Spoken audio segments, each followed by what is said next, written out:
directo a nuestro corazón. Así que, y la verdad que cada canción, si nosotros repasamos desde la primera hasta esta última, se trató de un tema, y el tema es que nosotros podamos ver a Jesucristo, que podamos quitar la mirada de alrededor, especialmente la de nosotros, y ponerla sobre Cristo. No es el que esté acá adelante, es Cristo. Así que, y yo sé que estamos listos para verlo a Cristo, ¿sí? Y decirles que es interesante ver cómo el Señor nos ha venido trayendo en este nuevo año, pero no sé qué les parece a ustedes, cómo lo ven, pero el año va empezando, pero va transcurriendo muy rápido.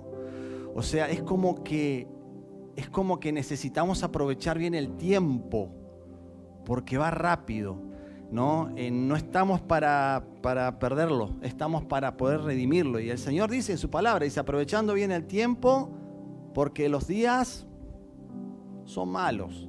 Así que aprovechémoslo, y la manera de aprovecharlo es estar caminando siguiendo su voz.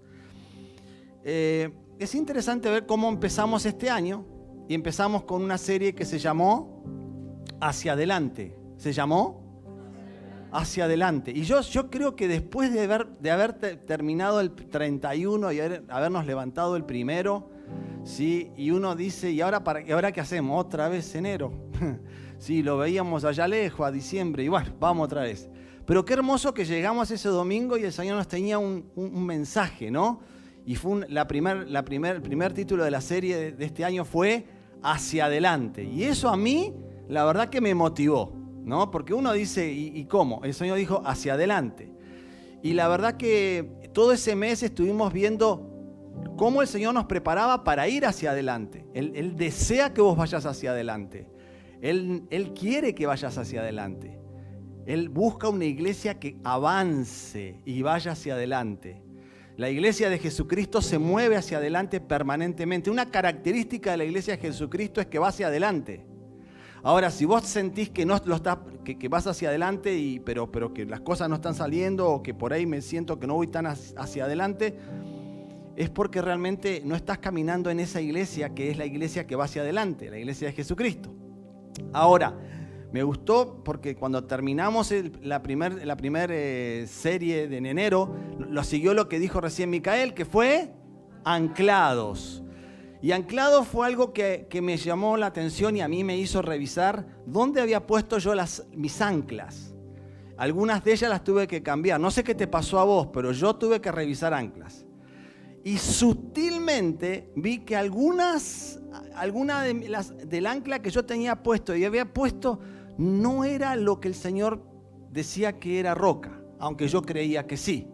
Al ancla había puesto en mis capacidades de haber conocido a Cristo, los años que llevo de evangelio, todo lo que conozco de la palabra, todo lo que Dios hizo con mi vida, la iglesia donde yo me estoy congregando, el pastor con el que puedo hablar, la actividad que yo hago, ¿sí?, en la iglesia, y me di cuenta que todo eso no era roca, todo eso no era firme. Y la verdad que me sentí como confrontado, porque realmente yo quería decirle a todas las personas que la encontraba, le quería mostrar dónde estaba anclada mi vida para que vean que yo estaba en la roca. Pero en realidad no era roca. Y cuando yo salía de hablar con esas personas, sentía que el ancla no estaba bien segura. Hasta que el Señor me dijo dónde poner el ancla, ¿no? Y no es en mis capacidades, es en Cristo, ¿sí? No es en hacer los tesoros en esta tierra. No es mi trabajo, no es mi familia, no es mi esposa, no son mis hijos. Es Cristo. Estaba allá arriba, la roca. Entonces tuve que empezar a hacer el cambio.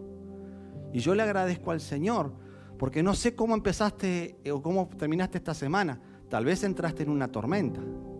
Y la idea de cambiar el lugar, el ancla, no es que la tormenta no venga, sino que cuando la tormenta venga, vos puedas estar seguro anclado sobre algo que te va a sostener y no te va a tirar contra la roca y te va a despedazar. Así que, ¿alguno ha tenido que cambiar algún lugar del ancla? Sí, no es cuestión de que nosotros empezamos a decir, yo sí, pastor, yo no. Cada uno sabe si lo está cambiando. ¿Sabes cómo nos vamos a dar cuenta si estás cambiando anclas? ¿O vos te vas a dar cuenta? Cuando llegue la tormenta. Ahí vamos a ver qué pasa. O sea, yo te puedo decir de que las cambié, pero hay que ver cuando llegue la tormenta. Ahí no les tengo que decir nada. Ni vos tampoco me tenés que decir nada. Se va a dar cuenta uno dónde has puesto el ancla. Si estás sobre la roca, se va a sacudir. Pero al final de la tormenta vas a estar realmente disfrutando de haber estado anclado a Cristo. Y la verdad que uno dice, bueno, ¿y cómo seguimos ahora? Porque ahora empezamos este domingo con una nueva serie y esa serie es Probado. Ay, esto cada vez va... O sea, bueno, si ya tengo el ancla, agarremos, bueno, navegando por los mares apacibles del Señor. Y ahí todos empezamos a gritar, sí, yo quiero eso, yo quiero eso. No, ahora dice probados. O sea, no me acomodé del ancla y ya agarro una aprobado.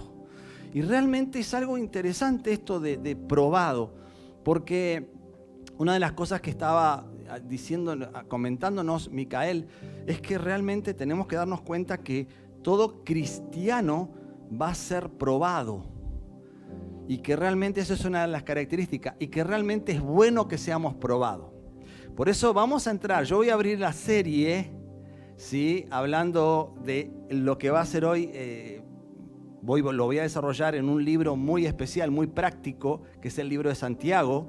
Pero a lo largo de este mes, el Señor va a mostrarnos la importancia de ser probado y cuál es la característica que tiene un hijo de Dios cuando es probado, y aquel que no se ha puesto firme en Cristo. ¿Qué pasa cuando llega una prueba? ¿Sí? Entonces, qué importante es haber cambiado bien el ancla, ¿no? Está todo conectado. Ahora, vamos a abrir la Biblia en Santiago, ¿sí? Santiago está sobre el final, bueno, para los que van a abrir la Biblia, si no, lo van a poder leer en las pantallas, ¿sí? Y Santiago, capítulo 1,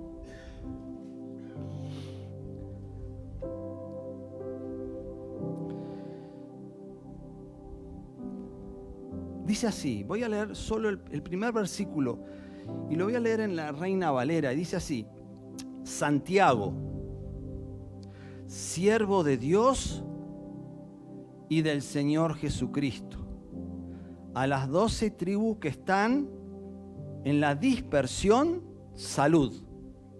Interesante, ¿no? Si lo vemos en la NTV, va a ser interesante. Así lo podemos poner y lo vamos a ver allí. Dice: yo, Santiago, esclavo de Dios y del Señor Jesucristo, escribo esta carta a las 12 tribus, los creyentes judíos que están dispersos por el mundo. Reciban mis saludos. Hasta aquí nomás. Ahora, es interesante ver un poquito el contexto de esta carta que hace Santiago.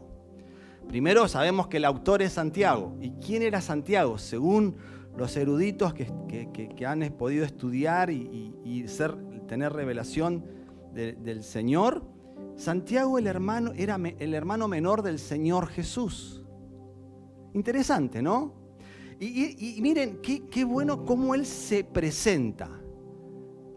¿Cuál es su carta de presentación? ¿Cuál es la tarjeta que te dejaría Santiago si hoy está acá? Siervo de Dios y siervo de Jesucristo. Es interesante ver que para él podía haber dicho: yo soy el hermano menor de Jesús. Dios hecho hombre. Vivió en casa. Eligió mi casa. Sí. Tendría un montón de seguidores. Instagram explota. ¿Sí? Contando historias de Jesús. Sin embargo, él se centra de una manera diferente, porque a Jesucristo, aunque fue parte de su familia, lo conoció como su Salvador y Redentor.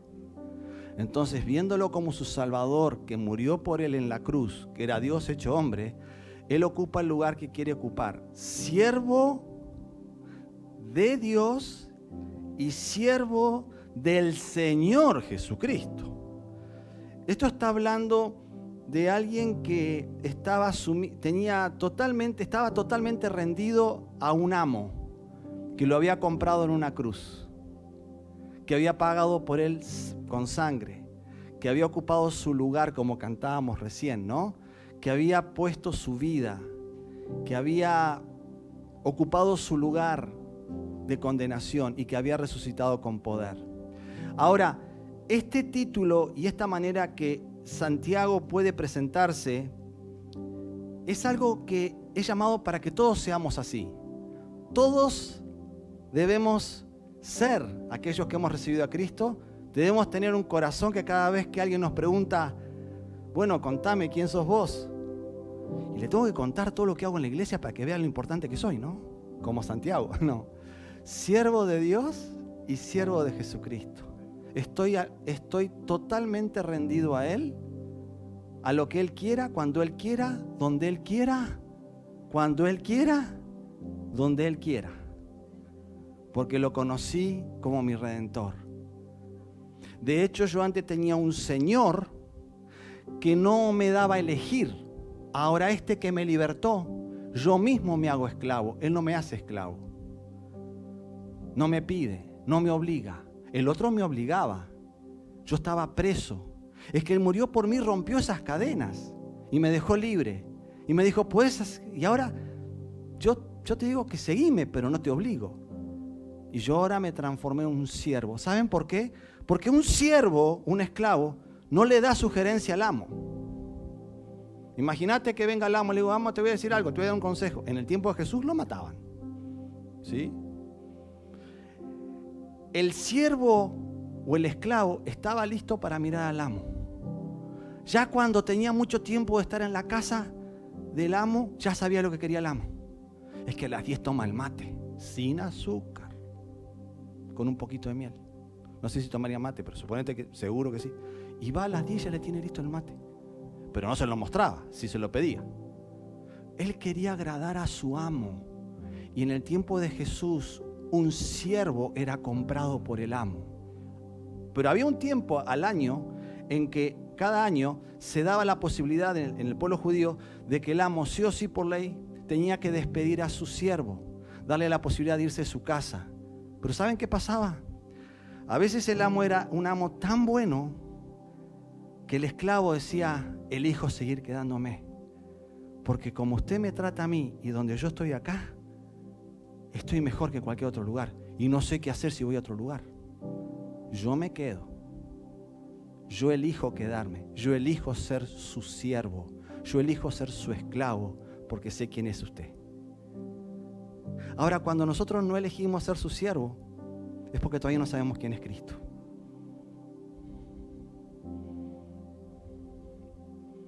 No sabemos. Porque si supiéramos, rendiríamos todo lo que a Él. Y solo estaríamos diciendo lo que tú quieras, cuando tú lo quieras, donde tú lo quieras, cuando lo quieras. Porque yo sé quién eres tú. Tú me abres la puerta para irme, pero yo elijo quedarme. Y te pido, por favor, ayúdame a siempre quedarme al lado tuyo. Porque separado de ti no sé qué hacer. Qué hermoso ser así. Y eso era Santiago, siervo de Dios. Este era el corazón de Santiago. Y siervo de Jesucristo. Y sigue hablando y sigue diciendo. Y dice, a las 12 tribus que están en la dispersión, salud y saluda, ¿no? Ahora, sabemos que era el hermano menor del Señor Jesús. Y hay algo más aquí, un detalle más. Santiago tuvo que asumir el pastorado de la iglesia madre. La iglesia madre cristiana nació en Jerusalén. Pero Pedro, que fue el primero que dio el mensaje, que se convirtieron los 3.000, ¿se acuerdan? Después que el Señor Jesús resucitó, murió y resucitó, ¿sí? Empezó la iglesia, pero ellos tuvieron que salir a predicar el evangelio a otros lugares y Santiago quedó a cargo del pastorado. ¿Y qué sucedía? Había un contexto en ese momento en la iglesia de Jerusalén y el contexto era tremendo porque ellos estaban atravesando una prueba y sufrimientos terribles. Una de las cosas que estaba pasando en Jerusalén es que había una hambruna. Nosotros no entendemos lo que es hambruna. Hambruna pensamos de que no tengo ni para comer. No, pero esa no es hambruna. Porque de alguna manera conseguimos para comer. Hambruna es cuando vos vas al supermercado y todas las góndolas están vacías y no hay nada. No hay azúcar, pero no hay nada, no se consigue. No hay nada, no hay. Las pocas palomas tampoco quedaron. No quedó nada. Es la desesperación de decir, quiero comer aunque sea. No digo que quiero comer. Si hay algo para comer y no hay. Ese era el contexto en donde estaba la iglesia que nació en Jerusalén y lo que estaba sufriendo. Hambruna, hambre. Porque no había qué comer. Una diferencia es que no tenemos ya para comer, ir al supermercado y las góndolas están llenas todavía. Hay que ver cómo hacemos para comprar, ¿no? Y que obviamente que el Señor nos bendiga en esto. En este caso no importa si tenías plata, no había para comprar. Y la gente estaba con esa hambre. Yo no sé si alguna vez te ha agarrado hambre y no tener que comer. Yo lo pasé. Yo sé que algunos se ríen y dicen, yo entiendo lo que es eso. Cuando buscás a ver si por el rincón se cayó un pedazo de algo y quedó por ahí, ¿no?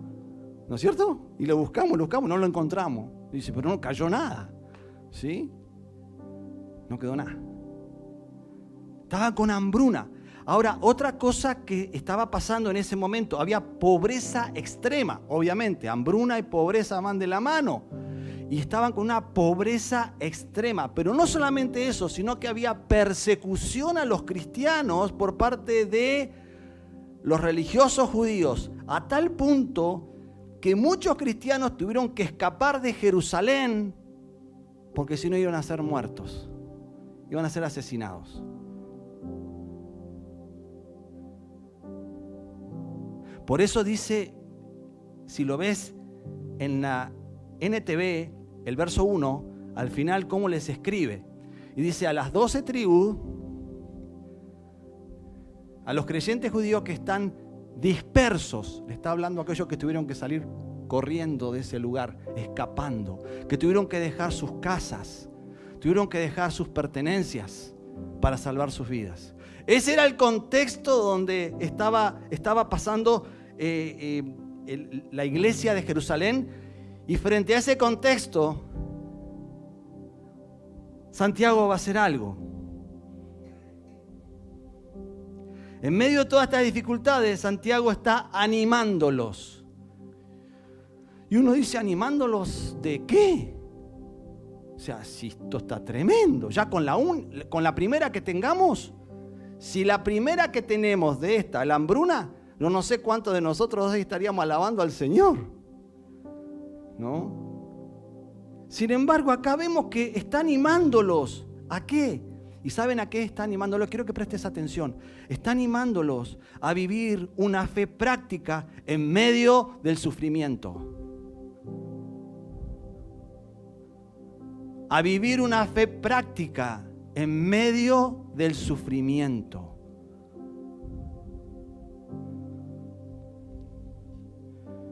Y quiero que prestemos atención a esto. En el sufrimiento, Dios obra en nosotros para que vivamos vidas íntegras. En el sufrimiento, Dios obra en nosotros para que podamos vivir vidas íntegras. ¿Y qué es ser íntegro? Bueno, si vamos al diccionario es de ser de una sola pieza, ¿no?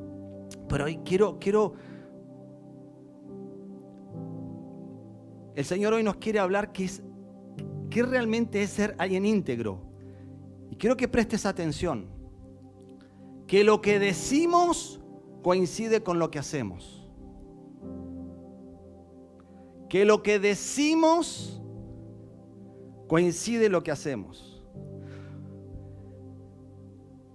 Que lo que yo digo y proclamo el domingo es lo que hago durante la semana. Y Dios es el que está interesado en que tu vida y mi vida sea íntegra. Que lo que decís es lo que vivís.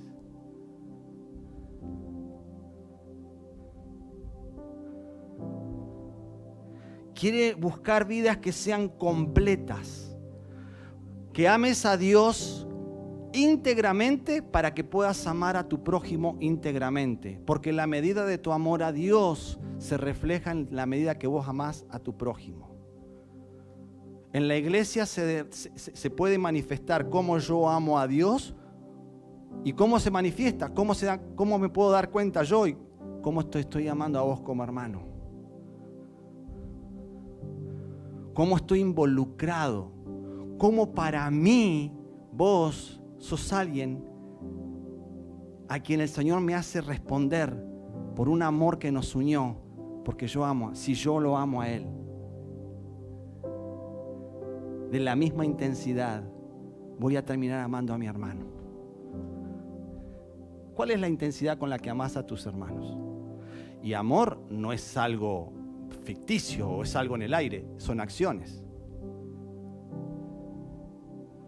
El amor es acción.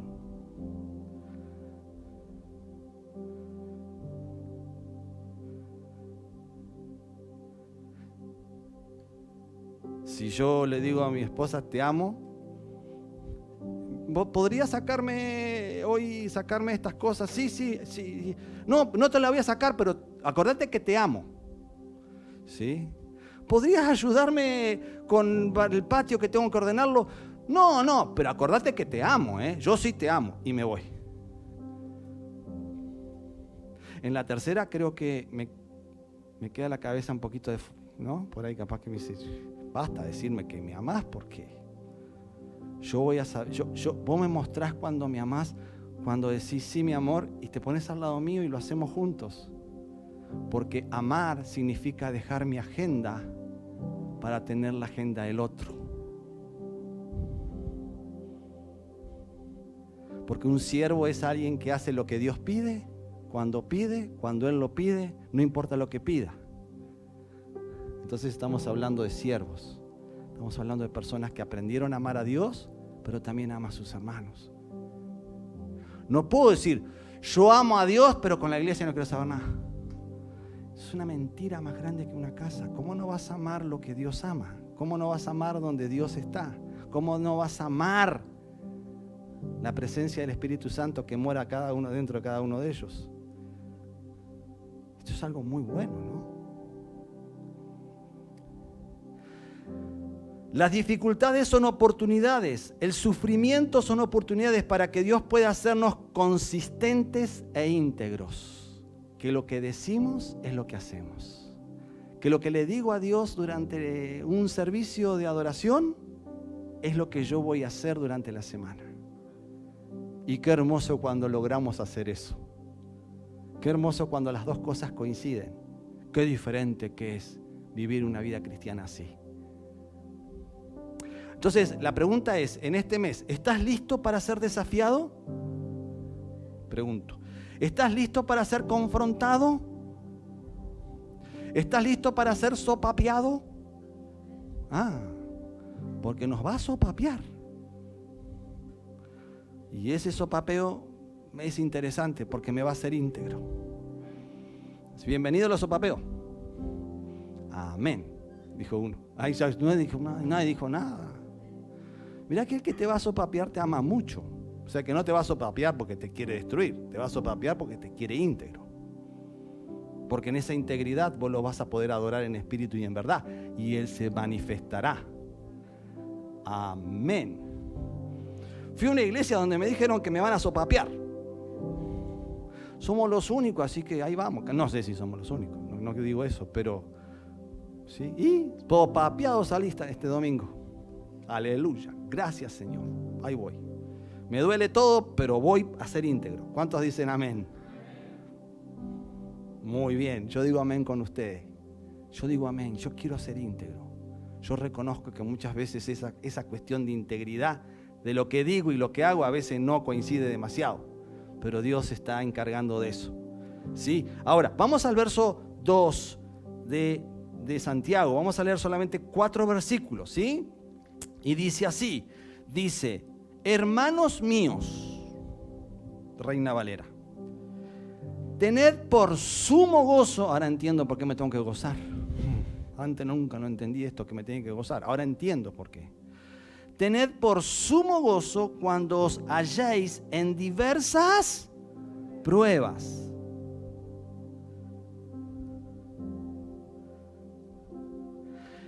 Tened por sumo gozo cuando os halléis en diversas pruebas. Y hay una pregunta que el pueblo de Dios le ha hecho a lo largo de toda la historia a Dios. Y la pregunta es, ¿por qué Dios permite que los creyentes sufran? Y todos se la hemos hecho al Señor cuando estamos en un tiempo de prueba y sufrimiento. Cuando las cosas no están saliendo como yo creo. Cuando las cosas se están poniendo cada vez peor. Cuando pienso que en esta oración se terminó todo. Cuando le dejé todo al Señor, me levanté y parece que todavía sigue peor el tema. El sufrimiento ha hecho y la prueba ha hecho que yo le pregunte al Señor, Señor, si tú me amas, ¿por qué permites que yo sufra? Tú puedes hacer así, me sacas el sufrimiento, ¿por qué estoy aquí sufriendo? Yo no sé cuántos se las han dicho al Señor, pero muchos de nosotros hemos dicho esa pregunta. Y saben, Santiago nos quiere enfocar, y la palabra nos quiere enfocar en no contestar esa pregunta, pero sino decirte el por qué está tu prueba y tu sufrimiento de parte de Dios. Dios convierte las pruebas y dificultades en una oportunidad para hacernos madurar y crecer espiritualmente. Las pruebas y el sufrimiento es una oportunidad que Dios usa para hacernos madurar y crecer espiritualmente. Hermanos míos, tengan por sumo gozo, porque este es el momento donde ustedes van a poder crecer y madurar espiritualmente. El sufrimiento no es que Dios dejó de cuidarte. La prueba que te llegó, que es dura, no es que Dios se olvidó de vos. No es que el Dios bueno y fiel que yo he confiado parece que no es como yo lo conozco en la Biblia. ¿Qué pasó acá? No es eso. Y acá la palabra está diciendo, no es eso. Dios te sigue amando. Dios dio a su Hijo por vos. Dios ha hecho todo para que vos seas su hijo. Ahora, debemos verlo de otra perspectiva. Debemos ver cómo Dios quiere que veamos las pruebas y el sufrimiento, porque eso va a ser clave para que nosotros podamos entender cuando llegue, o si ya estás, puedas ver qué es lo que Dios está haciendo en medio de tu sufrimiento, en medio de tu prueba. Y miren, dice el verso 3. Porque aparte, el verso dice, halléis en diversas pruebas, o sea, no es una. Jesucristo dijo, y quiero irme antes de irme al 3, Jesucristo dijo, en el mundo tendréis aflicciones, muchas, pero esas aflicciones van a venir a tu vida, yo las voy a permitir, pero voy a usarlas para hacerte íntegro. No es porque vos me tenés que mostrar algo a mí, es para probarte, y en esa prueba voy a purificarte y voy a hacerte íntegro. Voy a hacer que hagas de lo que vos decís, lo termines haciendo. Y las dos cosas sean una. Amén. Y dice el verso 3 ahora, sabiendo que la prueba de vuestra fe produce paciencia.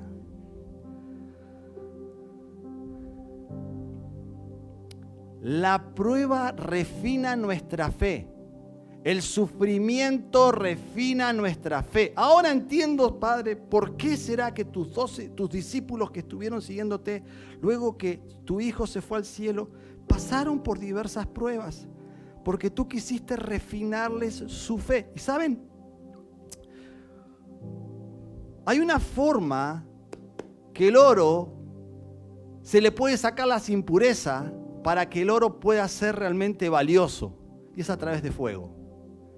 El fuego le quita las impurezas al oro, que no lo hace de valor. Entonces cuando viene el fuego, se mete el fuego se encarga que al final, cuando pasa por el sector de fuego, el oro, al salir de ese sector, ese oro tenga otro valor, brille diferente, se cotiza diferente y se paga diferente.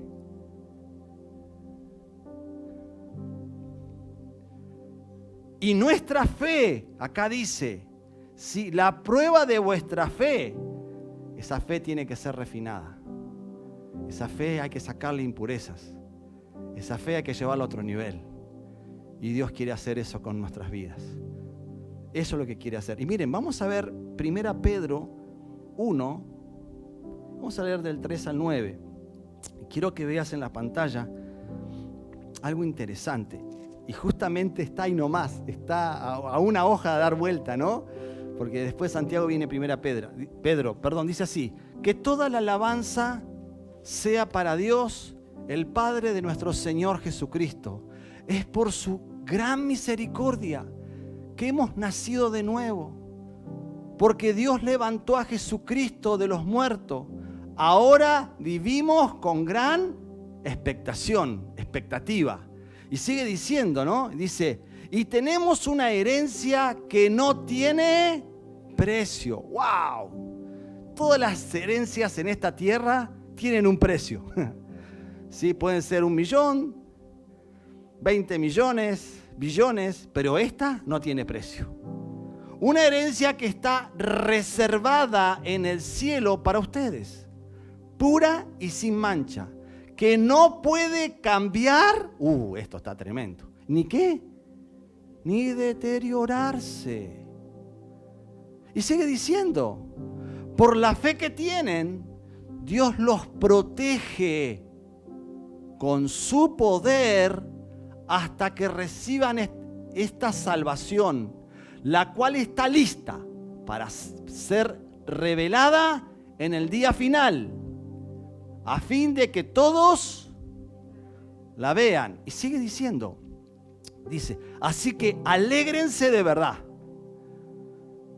Les espera una alegría inmensa, aunque tienen que soportar muchas pruebas por un tiempo. ¿Cuánto? ¿Cuántas?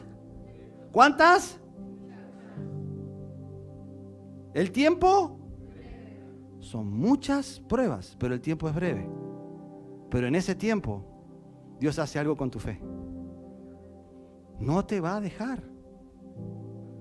Ahora, la persona que tiene el ancla puesta en la roca, esto lo puede sostener. Ahora, la persona que no tiene el ancla puesta en la roca es un gran problema. Porque todo estaba puesto sobre cosas que no eran sólidas. Ibas a la iglesia todos los domingos, servías, pero no estaba puesta en el lugar que tenía que estar puesta.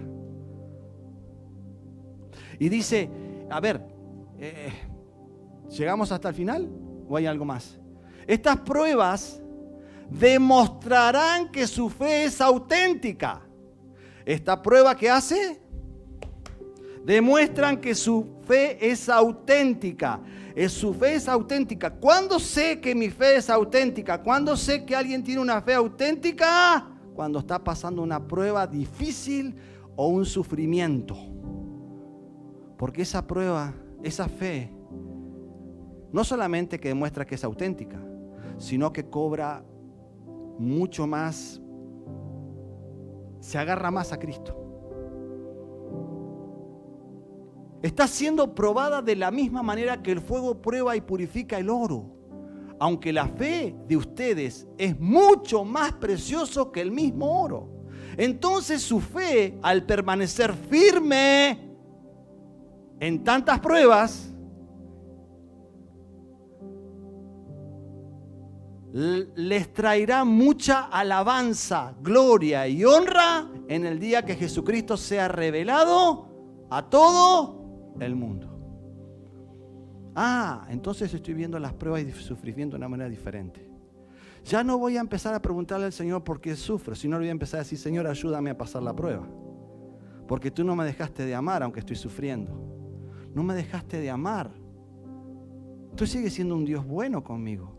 sigo siendo tu hijo aún en medio del sufrimiento. Entonces entendemos por qué Pablo y Sila cantaban. Ahora entiendo. Su fe era auténtica. Y Dios estaba refinándola ahí adentro. O sea que cuando vamos a la iglesia, seguramente el que está al lado tuyo, es probable que si estás viendo que su fe está refinándose, es porque está en un sufrimiento. O sea que venimos acá y algunos de nosotros estamos en sufrimiento, sí, pero no dejamos de cantar porque nuestra fe es auténtica. Y aunque estemos pasando el momento más terrible, la pérdida más terrible, nos van a encontrar alabando al Señor, adorándolo al Señor y sirviendo al Señor. Porque no es algo que es humano, es algo que es espiritual, es algo que viene del cielo y es algo que viene de Dios.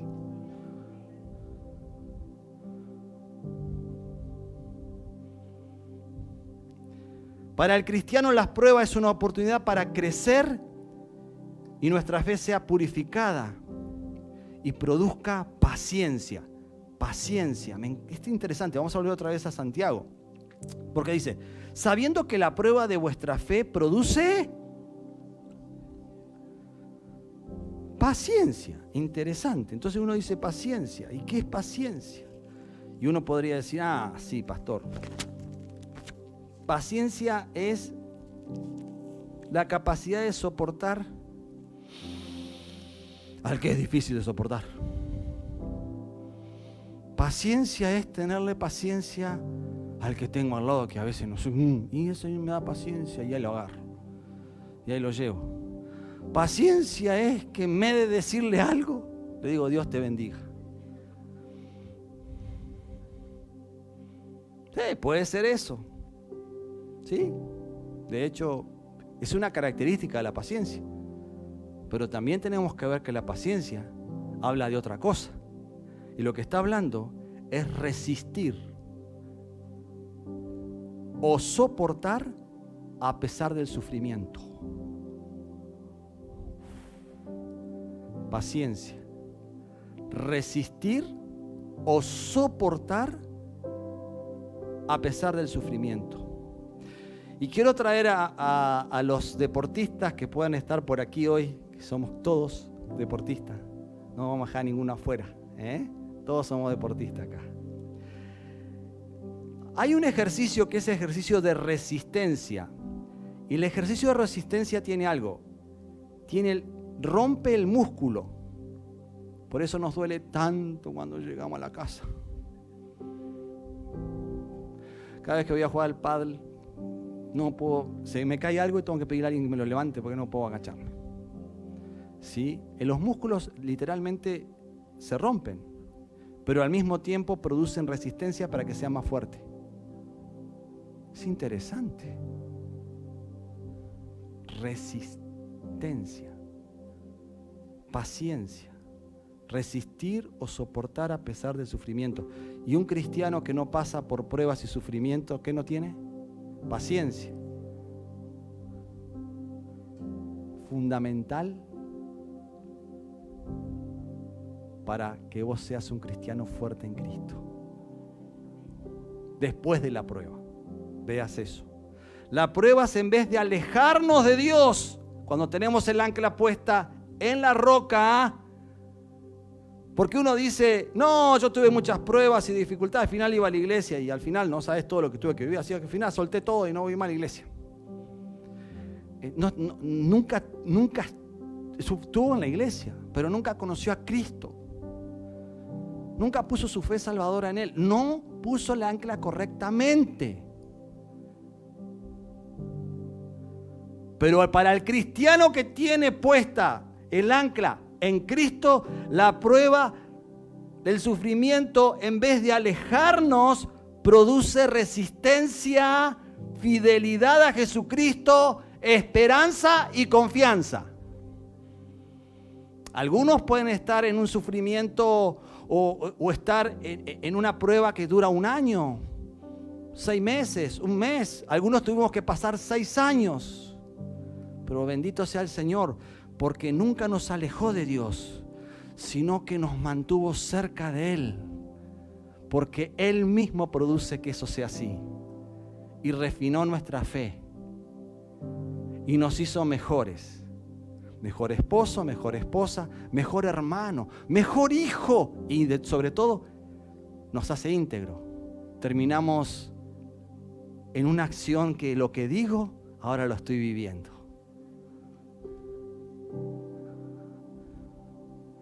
Y eso lo estoy viviendo en casa, lo estoy viviendo en mi trabajo, lo estoy viviendo en mi intimidad.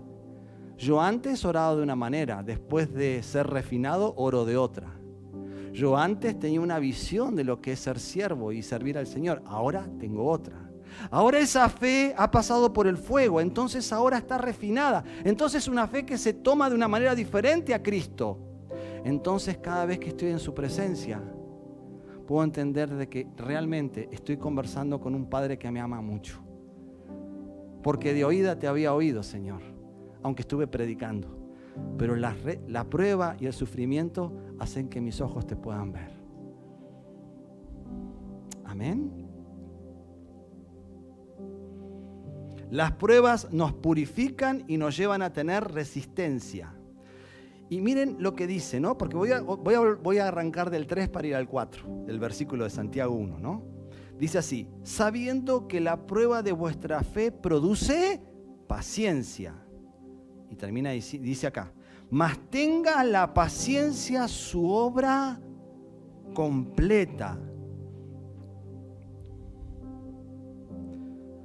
Mas tenga la paciencia su obra completa.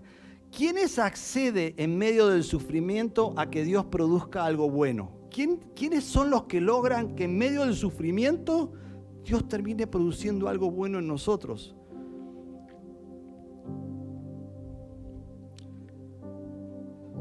Los que permitimos a Dios obrar en medio del sufrimiento. Y la pregunta que te voy a hacer es la siguiente: ¿permitís a Dios que obre en medio de tu sufrimiento? ¿O te estás alejando de Él? Por eso qué bueno es tener una familia de fe, ¿no? Porque en medio del sufrimiento y en medio de la prueba, la iglesia pasa a ser algo, que la iglesia que tenga una fe verdadera en Cristo, ¿no? No una iglesia que sea emocional. Porque para el que está sufriendo y está en el fuego, un emocional termina siendo una persona que no está entendiendo la situación. No, porque yo ahora declaro que en este momento vos vas a salir de esta situación. ¿Y quién soy yo para saber si vas a salir o no? Si el que te está refinando es Dios. Pero capaz que tengo una palabra de parte de Dios que está acá, que a vos te sigue sosteniendo. Quizás no estoy al lado tuyo, pero sí estoy orando por vos. Quizás cuando me acerco como alguien que entiende que estás pasando por una situación, y lo que yo le pido al Señor: Señor, dame la palabra justa, no que yo quiero para que Él se ponga bien anímicamente, sino para que tú le quieras dar para seguir fortaleciéndolo mientras que pasa la prueba, el sufrimiento. Amén. Gloria a Dios. Y vas a ver que la persona que está en sufrimiento y encuentra una familia de fe, y esa familia y ese hermano se acerca, vos literalmente estás viendo que la palabra que te dio no es emocional, es espiritual, y te sigue aferrando el Señor en tu paciencia hasta que Él termine de hacer lo que quiere hacer con tu fe y con tu integridad. Mientras que lo demás, cuando se va el hermano, te deja peor que antes. Porque no estamos en la misma sintonía. Venís de una manera y no estás leyéndolo. Por eso es que hermoso tener una familia que está plantada en la palabra, tiene el ancla en la roca y ha pasado por un sufrimiento, porque sí sabemos consolar después. Sí, porque yo estuve ahí. Yo estuve al lado de una cama donde está la persona allí. El hermano que ama a Dios está en la cama, pero está en la cama en un proceso. Y lo he visto cómo terminó su proceso. Y vi lo que Dios hizo después cuando salió de esa cama. Así como vimos lo que hizo Dios cuando Pedro y Silas salió de la cárcel, también veremos lo que va a hacer con vos y verá el Señor lo que va a hacer conmigo. Pero la prueba y el sufrimiento no se puede negociar. Es parte de lo que Dios usa para llevarnos a más. Entonces, Señor, ayúdame a gozarme. Pero no es ¡Ay, qué hermoso esto! No, es gozarme espiritualmente diciendo, Señor, gracias porque acá yo veo un proceso. Señor, gracias por esta palabra, porque ahora entiendo que una prueba no es que tú me abandonaste, no es que tú no entiendes mi situación, sino que es un proceso que está en tus manos y tú tienes el control. Tiene un tiempo y cuando termine voy a ver una obra que tú vas a hacer en mí. Amén. ¿Permitimos a Dios obrar en medio del sufrimiento? Las pruebas pueden producir amargura cuando no confío en Dios. Cuando no me he puesto firme en sus caminos, cuando no estoy en la roca, cuando mi ancla está en cualquier cosa menos en la roca, entonces sí, la prueba produce amargura. Pero cuando yo estoy firme en la roca, sé que es una oportunidad de crecimiento porque estoy confiando y descansando en Él, porque yo sé que Él tiene el control. ¡Qué hermoso! No es humano, hermanos, es espiritual. Gracias, Señor. Como cristianos podemos reaccionar de dos maneras distintas frente a una prueba o sufrimiento. Podemos dudar y desconfiar de la bondad de Dios en medio de la prueba, o podemos aferrarnos a su bondad y entonces las dificultades producirán resistencia. Y Dios puede hacer la obra en nosotros. Y me encanta porque volviendo al verso 4 dice, tenga la paciencia su obra completa, y termina diciendo, porque tiene un fin, hay un fin. Todo esto tiene un fin. Tu prueba tiene un fin. Tu sufrimiento tiene un fin. Tal vez tu sufrimiento jamás te hubiera llevado otra vez a Cristo, ¿no? Pero tiene un fin. Y dice acá, para que seáis perfectos. La última parte del 4. Para que seáis perfectos y cabales, sin que os falte cosa. Sin que os falte cosa alguna. Cuando habla de perfecto, no está hablando de personas que no se equivocan, ¿sí? No. Está hablando de perfeccionados. Está hablando de completos. Está hablando de maduro. Está hablando de íntegros. Entonces, cuando lo que estoy haciendo y decimos coincide con el carácter de Cristo. Estoy coincidiendo, mi vida, lo que hablo y lo que hago, está coincidiendo con el carácter de mi Señor. Dios quiere producir integridad en cada uno de nosotros, y la prueba y el sufrimiento es la manera en que el Señor hace que eso sea posible. Si no, seremos cristianos que no estamos por ese camino. Y saben, quiero decirles algo, como cristianos no somos íntegros muchas veces. Quiero que te mires un ratito hacia adentro. Yo no te puedo mirar a vos porque me tengo que mirar yo, ¿sí? Estamos todos mirándonos hacia adentro. El pecado nos sigue afectando aun cuando somos hijos de Dios. No somos consistentes muchas veces como hijos de Dios. No somos honestos muchas veces como hijos de Dios. No somos sinceros, ni siquiera delante de Dios a veces, ¿no? Afectados por el pecado. No siempre amamos a nuestro Señor como deberíamos amarlo.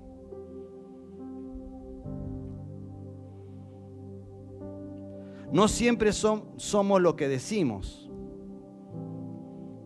aunque podemos decir mucho un domingo. Pero Dios está transformándonos a ser hijos íntegros.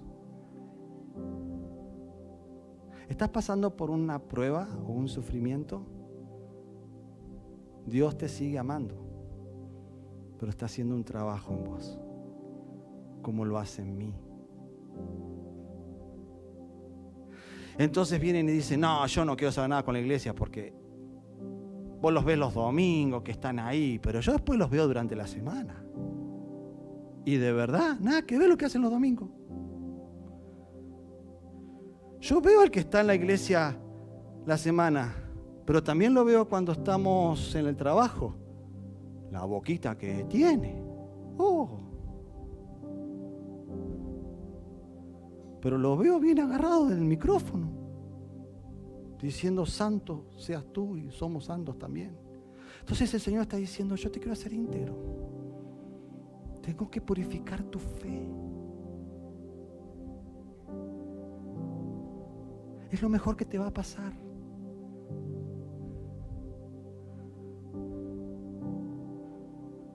Entonces viene el fuego, pero es un fuego santo. De hecho, arde el fuego, pero también siento amor de Dios. Amén. Él utiliza la prueba para purificarte, para producir resistencia y para hacerte íntegro. Yo quisiera que podamos ponernos de pie para terminar en este momento buscando la presencia del Señor.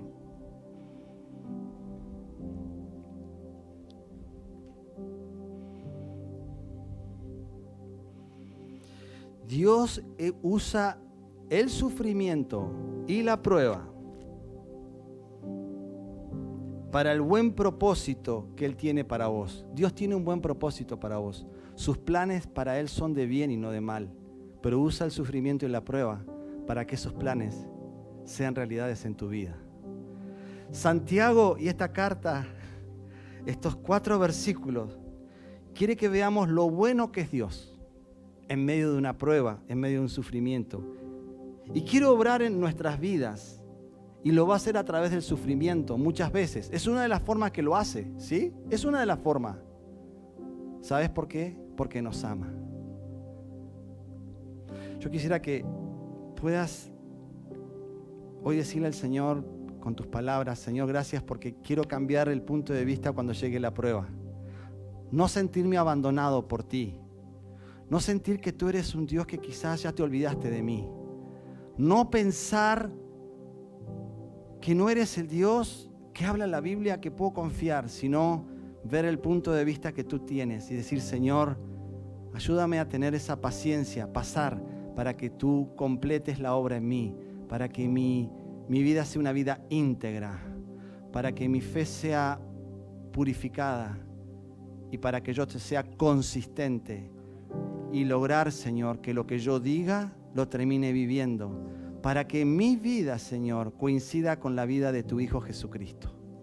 Padre, gracias te damos, te alabamos y bendecimos, porque hoy para el que está en una prueba o un sufrimiento, hoy se le ha aclarado las cosas. Para aquellos que nos tocó pasarla, Señor, nosotros vimos el resultado final. Y gracias por ese sufrimiento. Gracias, Señor, por esa prueba durísima. Porque ya no somos los mismos. Y porque no somos los mismos, podemos caminar en tus buenos planes que tienes para nosotros. Señor, si aquí hay hermanos, incluso que nos están mirando, Señor, que ellos puedan aferrarse a esta palabra y puedan caminar seguros. Porque tú amas a tus hijos y no vas a poner más allá de lo que podamos soportar. Te alabamos y bendecimos. Gracias, Padre. Queremos construir la vida sobre esa roca firme, sobre una vida de integridad que alabe y honre tu nombre. Gracias, Padre. Te adoramos, te bendecimos. En el precioso nombre del Señor Jesús. Amén y amén. Yo le voy a pedir que pase a los servidores para que podamos terminar derramando nuestro corazón delante de un Padre que nos ama y nos habla y nos habló con amor.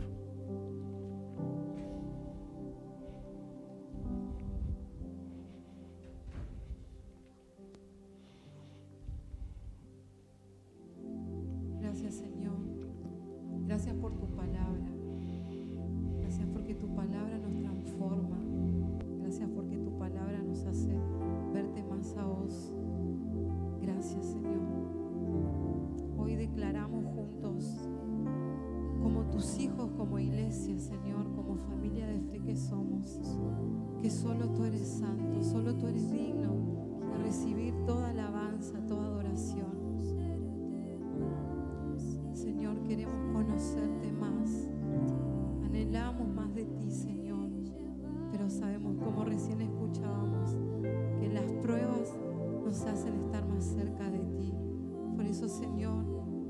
Gracias porque tú preparas nuestros corazones, preparas nuestras vidas, Señor, para todo aquello que podamos llegar a pasar. Sabemos que tú estás con nosotros.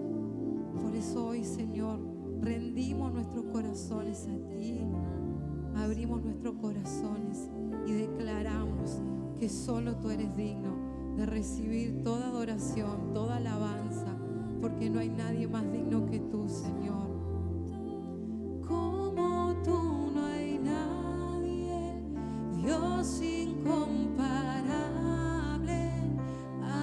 Abre tú mis ojos, Cristo, quiero conocerte más y ser lleno de ti hoy y llevar tu amor al mundo. Santo, como tú no hay nadie, Dios incomparable.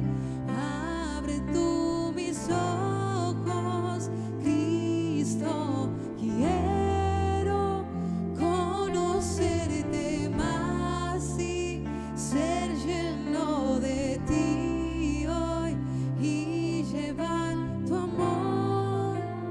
Muerte venciste, el velo partiste, la tumba vacía. Ahora está los cielos declaran, tu gloria proclama, resucitas en majestad, inigualable, inigualable, incomparable, hoy y por siempre reinarás, y tuyo es el reino, tuya es la gloria, tuyo el poder y autoridad. Poderoso su nombre es, poderoso su nombre es, el nombre de Jesús, mi Rey. Poderoso su nombre es, incomparable es Él. Poderoso su nombre.